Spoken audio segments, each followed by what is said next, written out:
Hello everyone, मैं ब्रजेश कुमार अपने YouTube channel GK by Brajesh पे आपका स्वागत करता हूं। दोस्तों, ये आपके डेली जीके जीएस का नया वीडियो है। तो उम्मीद है आपने पुराने वीडियो देखे होंगे और चीज़ों को कवर करते चल रहे हैं, क्योंकि आपके एग्ज़ाम में ऐसे प्रश्न पूछे जाते हैं। तो मेरा पूरा प्रयास है कि आप लोग को ऐसे जीएस का यहाँ पर क्वेश्चंस लाऊं जो आपके फ्रिक्वेंटली हर एक एग्ज़ाम में प्रश्न पूछे जा रहे हैं और आप जिससे कि अपना स्कोर अच्छा कर सकें।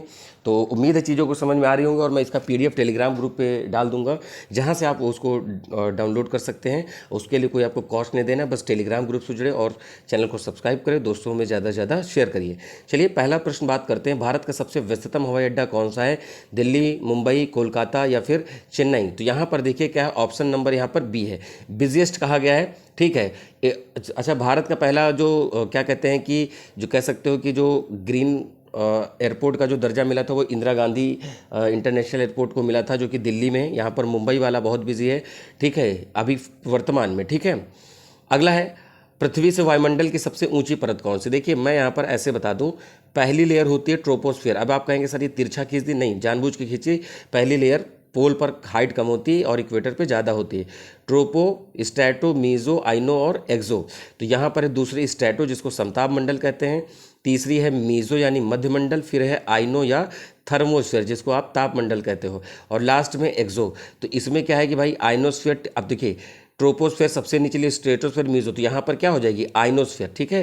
तो यहाँ पर यौन क्षेत्र दिया है, तो यानी आयन मंडल जिसको बोलते हो, आयन मंडल सबसे ऊपर हो जाएगी। नीचे से ऊपर की ओर बढ़ेंगे, ये क्या है आपका? ट्रोपोस्फीयर यानी क्षोभ मंडल, फिर स्ट्रेटोस्फीयर यानी समताप मंडल, मेजोस्फीयर मध्यमंडल, आइनोस्फीयर। अब यहाँ पर मैं जल्दी बता दूं, देखिए ट्रोपोस्फीयर में मौसमी घटनाएं होती हैं, जिससे कि वहाँ पर क्या होता है कि मौसमी घटनाएं होंगी तो जहाज उड़ाने के लिए अच्छी दशाएं नहीं मिलेंगी। ट्रोपोस्फीयर में 165 मीटर आप ऊपर गए तो 1 डिग्री सेल्सियस टेम्परेचर घट जाता है, या 1 किलोमीटर जाने पर 6.5 डिग्री सेल्सियस टेम्परेचर कम होता है, जिसे हम नॉर्मल लैप्स रेट कहते हैं। स्ट्रेटोस्फीयर में ओजोन पाई जाती है। ओजोन हमें अल्ट्रावायलेट रेडिएशन या जिसे कहते हो पराबैंगनी किरणों, उनसे हमें बचाता है। 16 सितंबर को ओजोन डे मनाते हैं, और साथ में 16 सितंबर को जो ओजोन मनाते हैं, तो आपको याद होगा कि ओजोन की जो मोटाई है वो डॉप्सन मीटर में नापते हैं, यानी उसकी डॉप्सन यूनिट है, ये याद रखिएगा। और टेम्परेचर इस परत में बढ़ता है। पहली लेयर में टेम्परेचर घट रहा था, स्ट्रेटोस्फीयर में बढ़ता है टेम्परेचर। क्यों बढ़ता है? क्योंकि यहाँ पर ओजोन है। अब ओजोन डिप्लेशन कौन पहुँचाता है? तो 17वां ग्रुप जो पीरियोडिक टेबल का है, जिसको आप हैलोजन ग्रुप कहते हो, जिसमें क्लोरीन, ब्रोमीन, फ्लोरीन, आयोडीन ये सब होते हैं। मीजोस्फीयर में उल्कापिंड जलने लगते हैं और वायुमंडल का सबसे कम तापमान पाया जाता है, यानी सबसे ठंडी लेयर है मीजोस्फीयर। -100 डिग्री तक, अप टू -100, हमेशा -100 नहीं रहेगा, जैसे जैसे आप ऊपर बढ़ेंगे। आयनोस्फीयर में आयन मंडल पाए जाते हैं, ये रेडियो सिग्नल को ट्रांसफ़र करके टेली कम्युनिकेशन में मदद करते हैं। सैटेलाइट यहीं लगाए जाते हैं। तो ये रहा ट्रोपोस्फीयर और ये सारी लेयर के बारे में। दूसरा है सार्क के जो स्थायी सचिवालय है कहाँ है? दिल्ली, काठमांडू, श्रीलंका। तो यहाँ पर क्या है भाई? काठमांडू नेपाल में। ठीक है। South Asian association of for regional corporation, ठीक है, जिसका सार्क हिंदी में कहते हैं, दक्षेस कहते हैं। ठीक है। तो साउथ एशियन है ना, यानी दक्षिण एशियाई, तो याद रखिएगा दक्षेस या फिर सार्क, जिसका मैंने फुल फॉर्म भी बताया। हेडक्वार्टर आपको देखने को मिलता है यहाँ पर काठमांडू में। अब ये हो गया पाकिस्तान, अफगानिस्तान, इंडिया, नेपाल, भूटान, बांग्लादेश, इंडिया, श्रीलंका, और ये सब क्या है? इस सार्क के सदस्य हैं। अगला है, निम्नलिखित में से किसे विजडन क्रिकेटर पुरस्कार से सम्मानित नहीं किया गया है?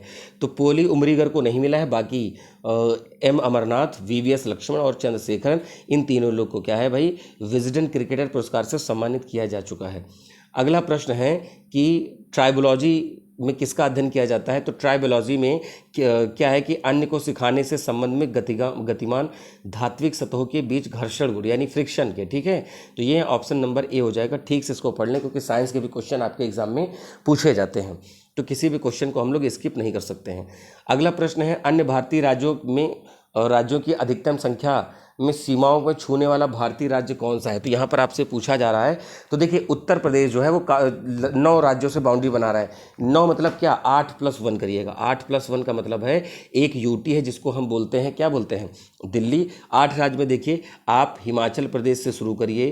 हिमाचल प्रदेश हो गया, उत्तराखंड हो गया, हरियाणा हो गया, राजस्थान हो गया, MP हो गया, फिर छत्तीसगढ़ हो गया, झारखंड हो गया, बिहार हो गया। तो 1 2 3 4 5 6 7 8, तो ये 8 राज्य हो गए। मैंने क्लॉकवाइज एंटी क्लॉकवाइज चला है और आपको मैंने सारे राज्य बता दिए हैं। ठीक है। तो यूपी की जो सबसे लंबी बाउंड्री लगती है वो एमपी के साथ लगती है, सबसे छोटी बाउंड्री लगती है हिमाचल प्रदेश के पास, जो आपका सहारनपुर देखने को मिलेगा, वहाँ से छोटी सी बाउंड्री उत्तर प्रदेश की टच करती है। तो ये आपका यहाँ पर ये पॉइंट है, ठीक है। उत्तर प्रदेश एरिया वाइज चौथे नंबर पे है, उत्तर प्रदेश क्या है, एरिया वाइज चौथे नंबर पे है, पॉपुलेशन में फर्स्ट है, ठीक है। तो ये याद रखिएगा, और उत्तर प्रदेश के मैक्सिमम लोग यहाँ पर देख रहे होंगे, बाकी राज्य से भी अगर देख रहे हैं तो बिल्कुल कमेंट करें। और साथ में ये चीज़ ध्यान रखिएगा कि हर एक राज्य का अपना अपना सेंसस होगा, प्लस इंडिया का सेंसस, उसको जरूर याद रखें, वो भी पूछा जाता है, ठीक है। अगला है the prime target of exploration of extra terrestrial life, तो अतिरिक्त स्थलीय जीवन की खोज का मुख्य लक्षण क्या है। तो देखिए भाई, हम लोग जाते क्या है भाई, दूसरे जगह पर खोज रहे हैं, तो उसका मतलब क्या करना है यहाँ पर। तो यहाँ पर क्या है कि टाइटन सैटेलाइट ऑफ सैटर्न, यहाँ पर देखिए कुछ सब ऑप्शन यहाँ पर गलत है। देखिए क्या है कि भाई देखो, धरती पर क्या है कि जो चीज़ें हैं वो तो मान लीजिए धीरे धीरे नष्ट होने वाली हैं, ठीक है, और होंगी भी, लेकिन दूसरे देश, दूसरे प्लैनेट्स पे भी लाइफ खोजी जा रही है। अब यहाँ पर एक्स्ट्रा टेरेस्ट्रियल जो लाइफ की बात हो रही है, तो यहाँ पर टाइटन दे रखा है। भाई टाइटन देखो, यहाँ पर मैं इस क्वेश्चन को इस तरीके से लेता हूँ कि भाई टाइटन सैटर्न का सैटेलाइट है, चंद्रमा पृथ्वी का सैटेलाइट है, ठीक है, डेस्डेमोना उसका सैटेलाइट है, ठीक है, यूरेनस का। सबसे बड़ा सैटेलाइट कौन सा है, गैनीमेड है, कल की मैंने बात करी थी, तो उसका भी वीडियो मैं अपलोड कर दिया हूँ, तो उसको भी जाकर आप देख सकते हैं, वहाँ से भी पता चल जाएगा। सबसे बड़ा सैटेलाइट है गैनीमेड, जो कि बृहस्पति के चक्कर लगाता है। सबसे छोटा सैटेलाइट जो है वो डिमोस है, जो मंगल के चक्कर लगाता है। सबसे ज़्यादा सैटेलाइट है शनि के 146, मरकरी और वीनस यानी बुध और शुक्र के कोई भी उपग्रह नहीं पाए जाते हैं।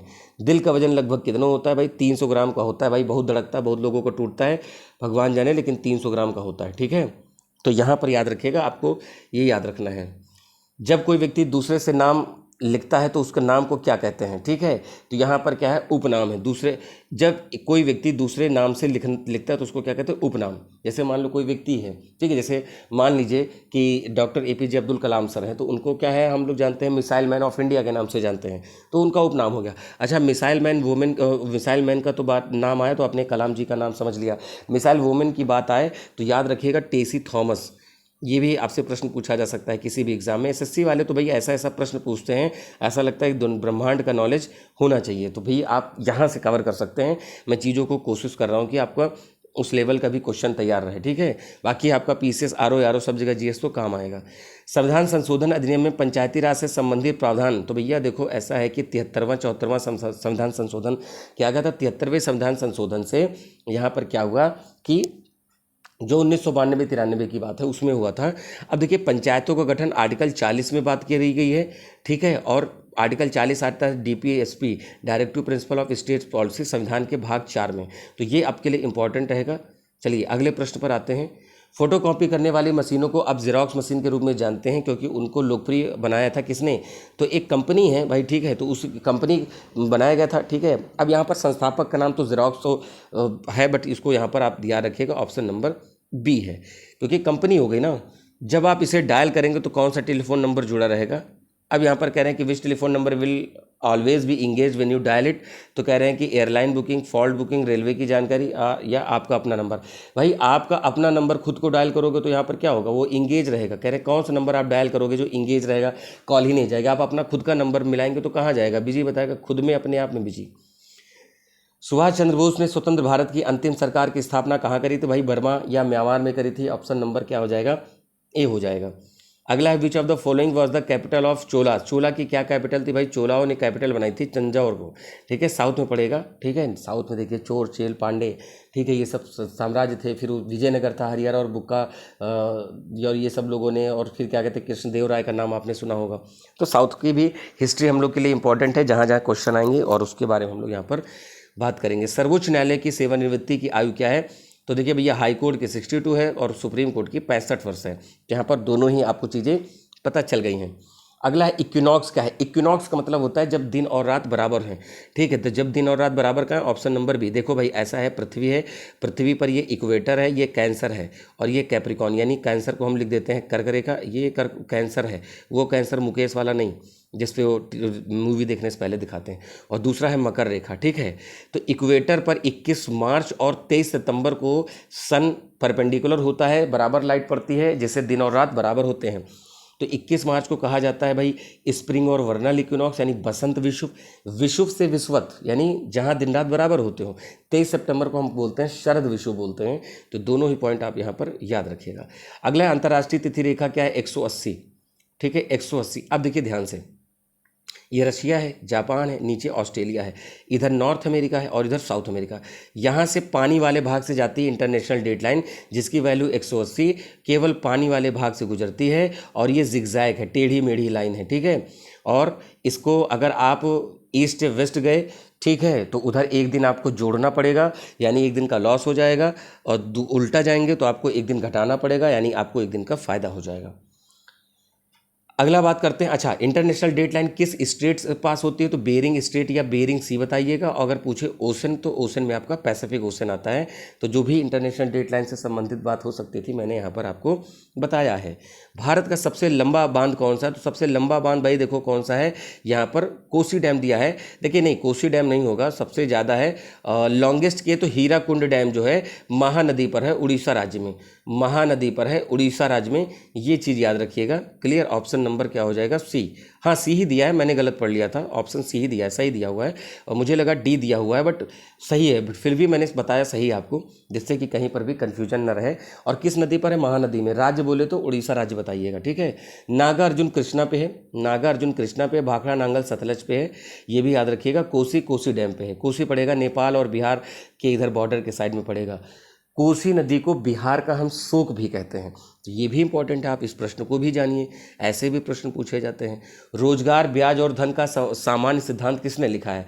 तो ये लिखा है कीन्स ने लिखा है, ऑप्शन नंबर सी हो जाएगा। अगला है निम्नलिखित में से कौन केंद्र सरकार का कर नहीं है? सेंट्रल टैक्स, तो भैया देखो लैंड रेवेन्यू स्टेट से होता है, स्टेट अपना देखता है। बाकी income tax, custom, corporation tax, ये सब क्या है? ये सेंट्रल गवर्नमेंट के हैं। ठीक है, अब तो जीएसटी वगैरह में भी काफ़ी क्या कहते हैं कि जीएसटी एक प्रकार का इनडायरेक्ट टैक्स है, पर वो क्या है कि वैट की जगह था, क्योंकि वैट अपने आप में इनडायरेक्ट टैक्स था। लेकिन ये चीज़ आपके लिए इंपॉर्टेंट इसलिए रहेगी क्योंकि आपसे पूछा जाता है, तो आपको पता चल गया कि भाई राज्य सरकार का है लैंड रेवेन्यू, बाकी सारे हैं सेंट्रल गवर्नमेंट के। रोलिंग प्लान योजना क्या है? साल दर साल आधार पर। देखिए 67 के समय के आसपास की घटना है, उस समय फिर रोलिंग प्लान भी चले थे। ठीक है, वैसे पंचवर्षीय योजना 5 साल के लिए चलती थी। अब पहले प्लानिंग कमीशन था, प्लानिंग कमीशन की अप्रूवल को देता था आपका जो क्या कहते हैं कि एनडीसी। ठीक है, तो एनडीसी देता था। बाद में क्या हुआ कि फिर प्लानिंग कमीशन की जगह 1 जून 2015 को बन गया नीति आयोग, बन गया national institute for transforming India, NITI Aayog. NITI Aayog देखिएगा। ठीक है, तो उसके हेड इस समय राजीव कुमार है, बट हो सकता है जब तक आप वीडियो देखें, आगे कुछ लोग बाद में देखेंगे, तो करंट से अपडेट करें। ठीक है, किस बैंक को विदेशों में शाखाओं की संख्या सबसे अधिक है? तो भैया देखिए बीओबी, बैंक ऑफ बड़ौदा की जो है विदेशों में ब्रांचेस सबसे ज़्यादा हैं, ऑप्शन नंबर सी हो जाएगा। भारतीय स्वतंत्रता लीग की स्थापना किसके द्वारा करी गई थी? तो रास बिहारी बोस के द्वारा की गई थी। भारतीय स्वतंत्रता की लीग की बात हो रही है। अजंता पेंटिंग किसकी है? तो भैया मौर्य काल की यहाँ पर बात हो रही है। ठीक है, ऑप्शन नंबर बी। अजंता कहाँ मिलेगा? महाराष्ट्र में मिलेगा। बुद्ध गुफाएं भी इसमें मिलती हैं। ठीक है, उसमें कुछ गुफाएं हैं जो बौद्ध धर्म के पूर्व जन्म की भी घटनाओं का वर्णन करते हैं। ठीक है, अगला है निम्नलिखित में से किस विश्वविद्यालय की स्थापना लॉर्ड डलहौजी ने नहीं की है? तो दिल्ली यूनिवर्सिटी की नहीं करी है, बाकी मुंबई जो है, बॉम्बे, मद्रास या फिर कलकत्ता, इन तीनों जगहों की करी है। ठीक है, और डलहौजी रेल भी लाया था इंडिया में, पुलिस सुधार भी लाया था। ब्रिटिश संसद के लिए चुने जाने वाले पहले भारतीय तो दादा भाई नौरोजी हैं। इस क्वेश्चन को हमने प्रीवियस वीडियो में भी डिस्कस किया है, जरूर उसको देखें, क्योंकि मैं कहीं अगर रेफरेंस दे रहा हूँ तो इसका मतलब क्वेश्चन कहीं ना कहीं उसको सॉल्व कराया है। दिल्ली मेट्रो में रेलवे की बोगियाँ कहाँ से आती हैं? तो ये आती हैं कोरिया से, और basically south Korea, north Korea नहीं, नॉर्थ कोरिया। किम जोंग जो तानाशाह है वो अपने देश को ही भूखमरी से नहीं बचा पा रहे हैं। ठीक है, तो हम लोग साउथ कोरिया से ट्रेड करते हैं। अब अगला है कौन सा समाचार पत्र है जो 1780 में प्रकाशित हुआ था? तो बंगाल गजट की बात है, 1780। अगला है भगवान बुद्ध की सबसे ऊंची प्रतिमा कहाँ है? तो बामियान है, ऑप्शन नंबर बी बामियान। अगला है विश्व की सबसे पुरानी जीवित जो संसद किस देश में है? तो आइसलैंड में है। आइसलैंड कहाँ पड़ेगा? इंग्लैंड के लेफ्ट साइड पे पड़ेगा, और क्या कहते हैं कि ग्रीनलैंड के थोड़ा सा राइट साउथ वेस्ट में पड़ेगा। तो थोड़ा जगह देखिए जाके। और यहाँ पर अभी और भी क्वेश्चन हम डिस्कस कर लेते हैं। कंप्यूटर का मस्तिष्क किसे कहते हैं? तो CPU, central process unit. Option number क्या हो जाएगा? सी हो जाएगा, सेंट्रल प्रोसेस यूनिट।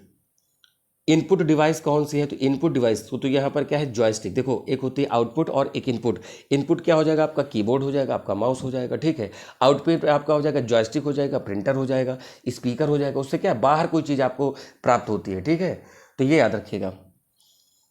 अगला है कौन सा उपकरण स्टोरेज डिवाइस नहीं है, तो भाई मॉडम स्टोरेज डिवाइस नहीं होते हैं, तो ये मॉड्यूलेटर डिमॉड्यूलेटर होता है जिससे आप इंटरनेट चलाते हो, दैट इज़ मॉडेम। पहले वो आता था पेन ड्राइव जैसा, बट अभी प्रेजेंट टाइम में तो आपने देखा होगा तमाम तरह के ऐसे गैजेट आने लगे जिसको समझ पाना मुश्किल है कि ये इंटरनेट डिवाइस है या कुछ और। अगला है कंप्यूटर का माउस किसने आविष्कार किया, तो भाई डगलस एंगलबर्ट ने किया था, ऑप्शन नंबर सी माउस। तो जिससे कि आप क्या है कि कंप्यूटर कंट्रोल करते हो। लैपटॉप में आप कनेक्ट अलग से कर सकते हो, बट लैपटॉप में टच पैड होता है, वहाँ के थ्रू आप उसको काम चलाते हैं। अगला है कंप्यूटर की किस पीढ़ी में प्रोग्रामिंग के लिए यांत्रिक भाषा का प्रयोग किया गया है, तो फर्स्ट। ठीक है, तो यहाँ पर याद रखिएगा ऑप्शन नंबर क्या है वहाँ पर, ए हो जाएगा। कंप्यूटर की पहली पीढ़ी में प्रोग्रामिंग के लिए मैकेनिकल भाषा का प्रयोग किया गया था। अगला है 1976 में विकसित सर्वप्रथम सुपर कंप्यूटर कौन सा था, तो क्रे 1 था, क्रे 1 सुपर कंप्यूटर था। ठीक है, तो ऑप्शन नंबर बी यहाँ पर है।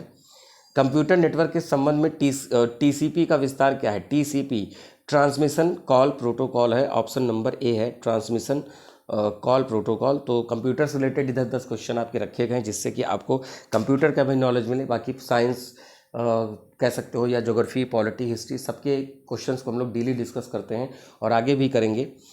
कौन सा एक समूह इस समूह से संबंधित नहीं, मालवेयर, फिशिंग, रैंसमवेयर, स्पैम। तो यहाँ पर क्या है कि ऊपर के 3 यहाँ पर क्या है कि आपको एक वायरस है। स्पैम तो अलग होता है, स्पैम मतलब होता है कि जब आप किसी को लगातार कोई मेल करते रहो, मैसेज कर दिया तो ऐसे मैसेज, तो इंसान इरिटेट होता है, दैट इज स्पैम। कंप्यूटर शब्दावली में MIPS का क्या अर्थ है, तो यहाँ पर ऑप्शन नंबर बी है मिलियन इंस्ट्रक्शन सेकेंड्स, MIPS। ठीक है, तो यहाँ पर ऑप्शन नंबर बी नहीं होगा, यहाँ पर सी हो जाएगा, माइक्रो इन्फॉर्मेशन प्रोसेसिंग स्टोरेज। ठीक है, ऑप्शन नंबर सी। कंपाइलर क्या है भाई, कंपाइलर एक सॉफ्टवेयर है। ठीक है, तो ऑप्शन नंबर यहाँ पर ये हो जाएगा। ठीक है, अगला है नेटवेयर एवं कंप्यूटर नेटवर्क ऑपरेटिंग सिस्टम, जिसे किसके द्वारा विकसित किया गया है, तो नोवेल के द्वारा किया गया है। नेटवेयर एक कंप्यूटर नेटवर्क ऑपरेटिंग सिस्टम है जिसे क्या है, नोवेल के द्वारा यहाँ पर स्थापित किया गया है। अगला कंप्यूटर के संदर्भ में लैन क्या है भाई, लोकल एरिया नेटवर्क है। ठीक है, जैसे वाइड एरिया नेटवर्क होता है, यहाँ पर लैन है। ठीक है, तो ये भी याद रखिएगा क्योंकि क्वेश्चन आपसे पूछे जाएंगे कंप्यूटर टेक्नोलॉजी सभी से। तो देखिए यहाँ पर संचरण गति सबसे ज़्यादा किसकी तेज होती है, लैन की होती है। देखिए एक वाईफाई आया है, एक लाईफाई आया है, लाइट फिडेलिटी करके एक लाईफाई आया है, तो ये भी याद रखिएगा, लाईफाई के बारे में भी जरूर याद रखिएगा। अगला है MS पावर पॉइंट में सभी स्लाइडों के फॉन्ट को दूसरे फॉन्ट में बदलने के लिए कौन सा कमांड दिया जाता है, तो फॉर्मेट रिप्लेस फॉन्ट्स का यहाँ पर दिया जाता है, ऑप्शन नंबर डी का है।